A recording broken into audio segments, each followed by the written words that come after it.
Hello, hello, hello. Kumusta? Eleksyon na ngayon sa Pilipinas. Sana lang walang dayaan ng mangyayari ngayon.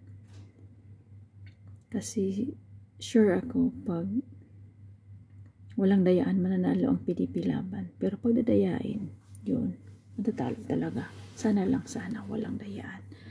Kasi nga, marami na akong nakikita sa social media na nagpo-post na yung binoto nila, nag-vote street sila sa PDP, tapos ang lumabas iba, kagaya ni attorney sa PDP laban, yun ang binoto niya, iba yung lumabas. First na pag-attempt niya, niya sa machine is blanco, tapos tinry niya ulit, ang lumabas may resibo na, pero ang lumabas iba, hindi yung binoto niya. Yun, itinry niya ulit, yun pa rin. Diba? Nakakabahala yun. Tsaka, sana aksyonan agad pa. Siguro magulo. Napakagulo itong eleksyon na to. Grabe as in. Wala namang ang haba ng preparation ng COMELEC, pero wala naman silang ginawa ba kung paano nila yung smooth yung ng eleksyon, gagawin ng eleksyon ngayon. Hirap talaga pag pera ang pag-usapan ba. Kasi yung iba, kahit na mali, ginagawa nila yung tama, yung mali. Mahirap. Sana naman walang dayaan.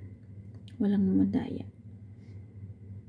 Siguro sana na siya, gabayan to ni Lord, na gabayan to ni God, na sana hindi maisakatuparan ng mga hayop, mga sa power ba, na manatili na gagawin nilang lahat kahit mali, ginawa lang tama. So good luck sa mga botante.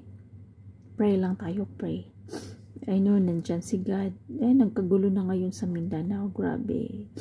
Bandang Mindanao. Kasi yung nga, mahirap. Dati wala man itong ganito.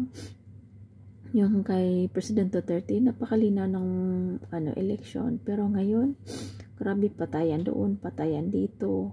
Ganun yung mga kalaban, pinapatay. Diba? Yung mahirap.